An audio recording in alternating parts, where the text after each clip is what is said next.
Queridos irmãos e irmãs, acho que essa é mesmo uma palavra de salvação, porque o texto de hoje da parábola do samaritano nos coloca elementos importantes para que nós possamos viver com eficiência e com qualidade a nossa vida cristã. As leituras de hoje são muito oportunas, né? A nossa primeira leitura fala o final do livro do Deuteronômio, né? A palavra Deuteronômio é uma palavra estranha, né? Por que algum livro vai se chamar Deuteronômio, né? Mas o grego é assim, né? Nomos, né? São as palavras, né? Deutero são as várias, né? Então, o livro do Deuteronômio é o livro das várias palavras, né? De Moisés, né? Moisés é o grande discurso de Moisés, onde Moisés apresenta a lei, né? E nós estamos aqui no final desse discurso, já no capítulo 30 do livro das palavras, onde Moisés diz, olha, esses mandamentos que Deus nos entrega, né, esse chamado que Ele nos faz, não é uma coisa difícil, não é uma coisa distante de nós. Não foi colocado no céu para eu poder dizer não dou conta de alcançar, nem do outro lado do mar para dizer não dá para ir lá buscar, né? Essa palavra foi colocada dentro do coração, vai dizer Moisés, né? E o que é que a primeira leitura pede? Pede que na conversão a gente possa converter a nossa vida para Deus de coração e de alma. Significa que o convite que o livro do Deuteronômio nos faz, nas leis que Moisés apresenta, nada mais é do que um convite a nós vivermos a nossa vida segundo Deus. Fiquemos com essa ideia, porque a segunda leitura vai dizer que o Cristo é o primogênito de toda a criatura, de toda a criação. Ou seja, em Cristo está o modelo e a referência para que nós possamos viver isso que a primeira leitura nos sugere. Se nas palavras e nos mandamentos já estavam expressas a vontade de Deus, no Verbo encarnado, que é o próprio Deus, que se faz homem, então se tem com mais clareza ainda aquilo que Deus quer que cada homem faça. Cristo é a cabeça da igreja, que é o seu corpo, diz hoje a carta aos Colossenses. De modo que nós nos vinculamos ao Cristo, nós nos unimos a Ele na medida em que nós estabelecemos esse processo de conduta, onde a nossa vida se pareça com a vida do Cristo. Por que essas duas ideias são importantes? Porque Jesus hoje nos apresenta no Evangelho talvez as máximas que nós precisamos compreender sobre o que significa efetivamente a caridade. Eu gosto muito desse evangelho, isso é perigoso, porque às vezes a gente fala por quilômetro, né, dessas coisas. Vamos tentar sintetizar, porque aqui tem algumas coisas que eu considero que são muito importantes. Primeiro, observarmos, e é sempre importante quando vamos fazer uma interpretação da Sagrada Escritura, olharmos o interlocutor. Com quem é que Jesus está conversando? Jesus está conversando com o mestre da lei. Não é em Israel um qualquer. O mestre da lei é um indivíduo que dedicou muito tempo da sua vida para compreender justamente aquele livro das palavras de Moisés, mais o Levítico junto, né, que é o conjunto das leis e de todas as coisas que precisavam ser feitas para agradar o Senhor. Mais que isso, é um homem que tem a convicção de que a observância da lei corresponde à santidade. E o texto diz que ele vai lá para tentar colocar Jesus numa situação difícil, né? Para pôr Jesus em dificuldade. É um mestre da lei. E vai chegar lá, então, e vai provocar Jesus, né? O que eu preciso fazer para alcançar a vida eterna, né? É a pergunta que ele faz. Simples de responder essa, né? O que eu preciso fazer para alcançar a vida eterna? E Jesus, sabendo que ele é um mestre da lei, devolve a pergunta de uma maneira curiosa. Ele vai olhar e dizer, o que é que está escrito na lei? Você não é o mestre da lei? Então, o que é que está escrito na lei? Ele, garboso, né, porque é uma pessoa que conhece, enche a boca daquela oração que os judeus fazem todo dia pela manhã, que é a oração tirada do livro do Deuteronômio, capítulo 6, versículo 4. Começa com o Shema, né? Ouve, né? Escuta, Israel, né? Amarás o Senhor teu Deus de todo o teu coração, com toda a tua alma, com toda a tua força e com toda a tua inteligência. É isso que está lá no Deuteronômio 6,4. E acrescenta, sabiamente podemos dizer, e ao próximo como a ti mesmo. No que consiste, então, a síntese da lei judaica? A síntese da lei judaica consiste no amor a Deus e no amor ao próximo. Esse é o primeiro elemento aqui. Jesus, muito tranquilamente, escutando a resposta desse mestre da lei, diz: tu respondeste corretamente, faze isso e viverás. O mestre não se dá por satisfeito, porque ele queria colocar Jesus em dificuldade. E onde está a dificuldade? A dificuldade está na pergunta seguinte. E ele vai virar para Jesus e diz: então me diz, se eu amar ao próximo, quem é o meu próximo? Quem é o meu próximo? Na cabeça de um mestre da lei, o que ele está querendo fazer? Ele está querendo circunscrever o espaço do amor. Quem são as pessoas que eu tenho que amar? Não tenho que amar o meu próximo? Quem são as pessoas que eu tenho que amar? Parece uma coisa relativamente até honesta, né? Mas aqui tem uma perversão, né? Porque qual é a lógica dele? Se Jesus disser ama todo mundo, então ele não está fazendo a diferenciação entre aqueles que são bons e aqueles que são maus, né? Se Jesus diz ama só os bons, ele diz, então também não é para amar os maus, né? Parece uma pergunta que não tem muita solução.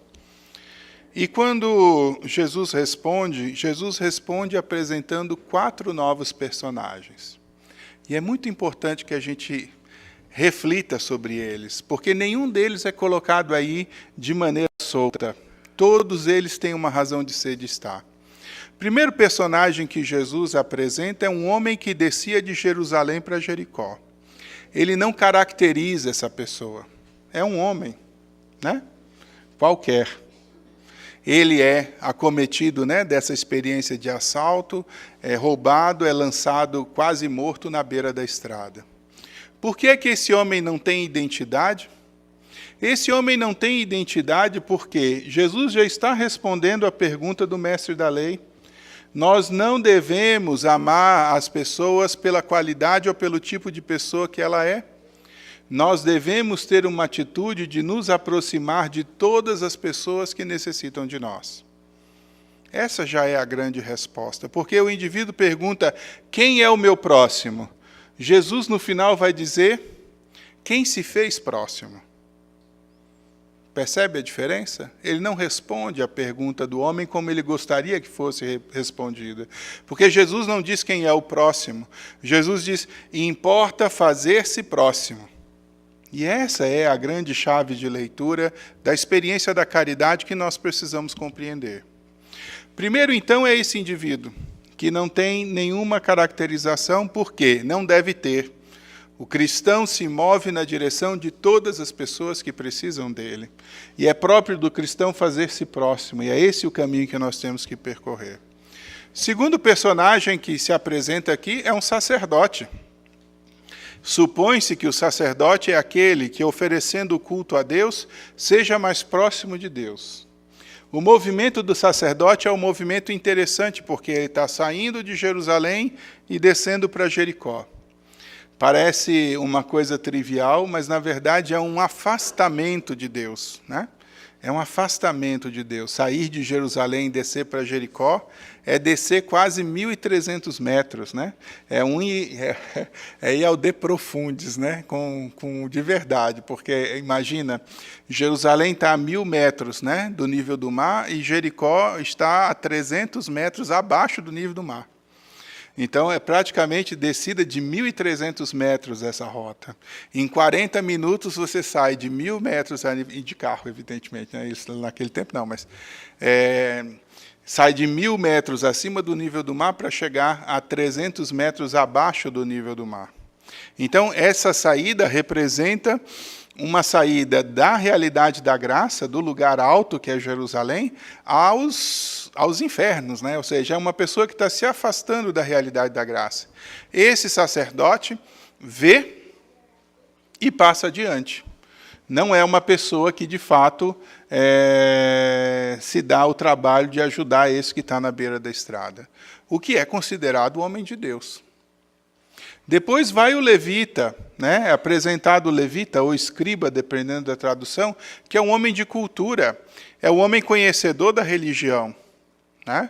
Sabe a vontade de Deus, sobretudo conhece por excelência a palavra. O que faz esse homem? Vê e passa adiante. Quando a gente para pensar, né, nessas duas realidades, por que Jesus apresenta e escolhe esses dois personagens? Porque são dois personagens admirados pelo mestre da lei. Porque são pessoas de religião como ele. São duas pessoas que talvez procederiam do modo como deveria proceder o homem que acredita em Deus. Nenhum dos dois resolve a questão. E aí Jesus apresenta o quarto personagem. Né? O primeiro é o indivíduo na beira da estrada, que não tem caracterização, o sacerdote, o levita, e agora Jesus apresenta o quarto, que é o samaritano. Também não é à toa que Jesus escolhe o samaritano. Sabe por quê? Porque o samaritano é odiado pelo mestre da lei. Eles não gostam dos samaritanos. Lembra quando Jesus estava no poço lá e chegou a samaritana, né? E ele virou para a samaritana e disse, me dá um pouco d'água, né? Começa a conversa da água viva assim, né? E a samaritana, por que você fala comigo? Você é judeu e eu sou samaritano. Quando Jesus decide ir para Jerusalém, outro dia lemos isso, né? Decide ir para Jerusalém, decide ir pela Samaria, atravessar a Samaria. Quando o pessoal soube que ele estava indo para Jerusalém, o pessoal da cidade lá da Samaria disse, você não entra aqui, vai para frente, né? Porque Jesus tinha dito que ia para Jerusalém. Você vê o tanto que samaritanos gostam de judeus e judeus gostam de samaritanos, né? Assim, para vocês terem uma ideia do problema, só para vocês entenderem como é a coisa, um galileu, judeu, que precisa ir a Jerusalém para a festa, ele prefere atravessar o rio, do outro lado do Jordão, descer do outro lado do Jordão, saindo do território da Samaria, atravessando de volta o Jordão em Jericó, para subir para Jerusalém através de Jericó, para não ter que passar na Samaria. Entendem o problema? Jesus escolhe esse indivíduo aqui porque esse indivíduo é odiado pelo mestre da lei. E Jesus coloca esse indivíduo como o suprassumo do exemplo do que se deve fazer. Vem um samaritano que está de viagem, é de verdade, ele não está no território dele, vê, tem compaixão e se aproxima. Vê, tem compaixão e se aproxima, e faz tudo o que tem que fazer, é impressionante. Pega lá ele, usa o azeite dele, o vinho dele, cura as feridas, enfaixa, coloca o indivíduo na sua montaria, leva na sua montaria o indivíduo para a hospedaria, na hospedaria passa a noite cuidando dele, no outro dia deixa 2 moedas de prata para o estalajadeiro, diz, cuida dele, que quando eu voltar, se tiver passado o valor que eu deixei, e 2 moedas de prata não era pouco dinheiro naquela época, se tiver passado o dinheiro, eu vou te restituir depois. Para um desconhecido. Para um desconhecido. O mestre da lei tinha tanta raiva do samaritano, que Jesus, na verdade, o texto começa dizendo isso, né, que o mestre da lei foi para colocar o Jesus em dificuldade, mas no final do texto é o mestre da lei que está em dificuldade. Porque Jesus contou essa história e no final ele pergunta, na tua opinião, quem foi que se fez próximo daquele que estava na beira da estrada? E aqui está a grande ironia, porque um mestre da lei não queria admitir que um samaritano fosse bom. E em vez de responder de maneira direta o samaritano, ele vai usar uma frase inteira para não dizer o samaritano. Vocês viram lá? Aquele que usou de misericórdia para com ele. Para não dizer que era o samaritano. Imagina? Jesus revela, na verdade, a maldade que está dentro do coração. Porque esse mestre da lei se vê numa situação difícil, porque se pede, a pergunta que ele faz é quem é o meu próximo, mas ele não está disposto a amar, né, aquela pessoa com a qual ele tem dificuldade. tanto que ele não é nem capaz de reconhecer que possa haver alguma bondade no samaritano. E aí Jesus coloca ele nessa situação difícil, ele responde, e olha como Jesus deixa esse homem com raiva, né? Então Jesus lhe disse, vai e faz a mesma coisa. Quer dizer, diz para ele proceder do modo como o samaritano da história. Ele sai de lá profundamente irritado, porque Jesus, na verdade, expôs justamente a perversão que tinha no coração dele. Porque ele não estava disposto a amar um próximo. Né? Ele não estava disposto a fazer esse próximo. Ele só queria colocar Jesus em dificuldade. E é assim, vai para colocar Jesus em dificuldade e sai ele em dificuldade, porque fica manifesta a maldade que está no seu coração. Mas a pergunta do fariseu, independente do mestre da lei, a pergunta do mestre da lei, independente da intenção dele, é uma pergunta válida. O que é que nós precisamos fazer para alcançar a vida eterna? E aqui existem 3 verbos nesse evangelho que nós não devemos esquecer nunca, e essa é, devo dizer com muita tranquilidade, a praxis do cristão. O que o cristão tem que fazer na vida dele?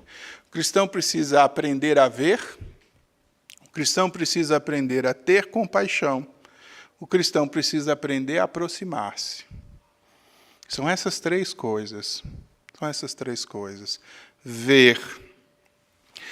E o ver, aqui, consiste, sobretudo, no interessar-se pelo outro. A questão de ver, queridos irmãos e irmãs, consiste, sobretudo, em sermos capazes de não ficarmos indiferentes àquilo que as outras pessoas são e as necessidades se colocam à nossa volta. Ver significa interessar-se. Vocês querem o melhor exemplo disso que a gente está querendo dizer? A Virgem Maria foi convidada para uma bodas em Caná da Galileia. A Virgem e os apóstolos e Jesus. Convidados. No momento dado, Maria chega para Jesus e diz, eles não têm mais vinho.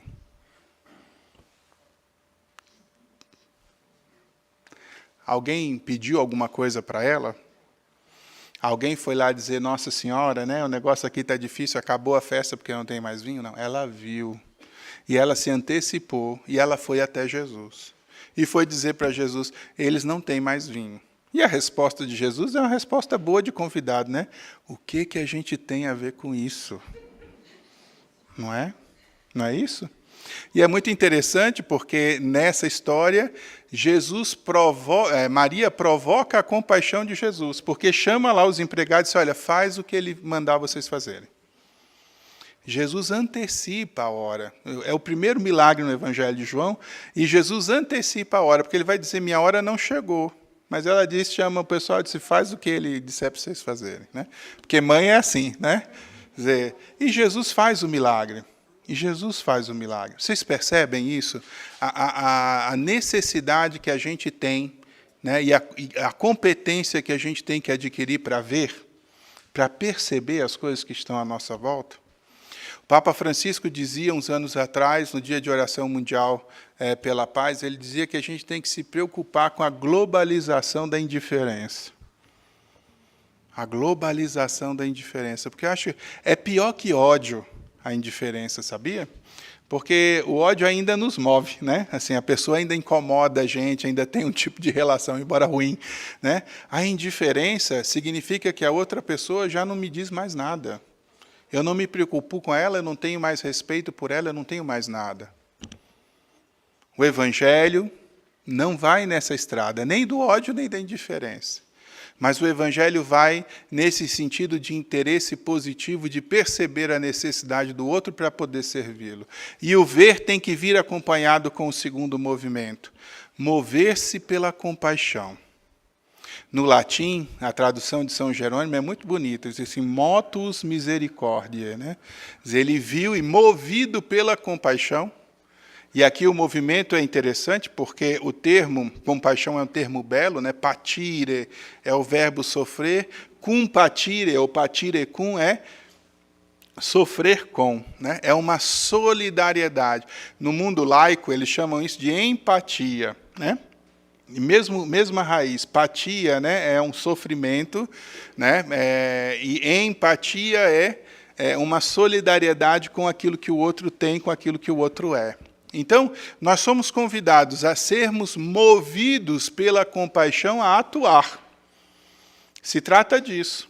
Então, ele viu, se compadeceu, ou seja, se deixou mover pela compaixão, foi capaz de se colocar no lugar do outro, e ao colocar-se no lugar do outro, atuou, agiu. São 3 coisas, queridos irmãos e irmãs, que não podem deixar de existir na nossa vida: ver, ter compaixão e aproximar-se. Vocês querem ser cristãos? Querem entender a dinâmica da caridade, como é que a caridade funciona? Ela funciona desse jeitinho. E é fácil da gente entender quando a gente olha para o mistério da encarnação. O que é a encarnação, senão esse movimento de Deus para conosco? Deus viu o sofrimento do seu povo, Deus viu o pecado do seu povo, deixou-se mover pela compaixão, ou seja, sentindo solidariedade com eles, o que faz? Se aproxima, se encarna. Você quer proximidade maior de Deus do que assumir a própria carne humana? E nessa experiência da carne humana oferecer a sua vida por nós? O modo de atuar do cristão nesse mundo é o modo de atuar de Jesus Cristo, que é o primogênito. Né? A gente disse antes. Queremos ser cristãos, precisamos aprender do Cristo. E aqui ele está ensinando. Ensinou a esse mestre da lei furado aqui, que achava que ia dar um nó em Jesus, saiu com 3 nós na cabeça. Né? Diz assim, ele ensinou aqui como é o assunto. Né? Você quer entender quem é o próximo? Não interessa quem é o próximo, você é que tem que se fazer próximo. Então, o amor, a caridade é uma experiência de uma iniciativa pessoal, né, de quem se coloca a caminho para ajudar as outras pessoas, para enriquecer as outras pessoas com o dom delas mesmas. Isso é amar. Qual é o único mandamento concreto que Jesus nos deixa? Amai-vos uns aos outros. De que modo? De que modo? Do jeito que eu amei vocês. Do jeito que eu amei vocês. Você sabe, eu fico parado muito tempo nisso, talvez vocês estejam até enjoados de escutar essa história, mas você lê a Noite Escura, né, de São João da Cruz, quando ele fala do juízo final, né, ele fala, no final da nossa vida seremos julgados pelo amor. Porque Deus é amor, então é Ele que vai julgar, então vão ser julgados pelo amor. Mas não só no amor de Deus, mas seremos julgados pelo amor nosso. Isso é a única pergunta que Deus vai fazer para nós no juízo final. Sabe qual é? O quanto você amou na sua vida. Quanto você amou na sua vida. Essa é a balança que vai julgar, né, a nossa salvação ou não. O quanto você amou na sua vida. É claro que a misericórdia de Deus pode nos alcançar, mas é claro também que nós precisamos fazer um movimento nessa direção. Hoje, nós precisamos aprender do grande samaritano. E aqui é uma outra história quando a gente alarga o nosso olhar para olhar esse texto não só como uma realidade pessoal, mas olhar esse texto dentro do universo da história da salvação. Quem é o grande samaritano? Quem que é o grande samaritano? É Jesus, é Deus. Deus é o grande samaritano e, de fato, ele está passando nesse mundo como quem está de viagem. Né? Os outros 2 estão aqui, mas ele está de viagem porque ele não é daqui. Ele mesmo vai dizer, né, para Pilatos, o meu reino não é desse mundo. Ele é o grande viajante que, passando na experiência do mundo, cura e salva quem está na enfermidade do pecado. É isso que Jesus faz. Cura as feridas, bota o caboclo lá na própria montaria, leva para a hospedaria. Vocês sabem que grande hospedaria da história é essa? Sabe que grande hospedaria é essa? É a igreja. É a igreja. Nós somos os estalajadeiros e o Senhor dá 2 moedas de prata para nós, que é muito dinheiro, dizer assim, né? Cuida desses que estão doentes aí. Cuida desses que estão feridos aí, porque quando eu voltar, né, eu vou te dar até o que você gastar mais. A história da salvação está dentro desse contexto da parábola do samaritano, porque Deus é esse que nos visita como viajante, é esse que cuida de nós, é esse que dá as graças para que a igreja continue cuidando daquelas pessoas que sofram até o dia que ele volte. E vai voltar um dia para dar a cada um aquilo que lhe é próprio na justiça. Por isso, queridos, né, entendamos isso no dia de hoje. O chamado que Deus nos faz é, sobretudo, a tomarmos cura, a tomarmos cuidado uns com os outros.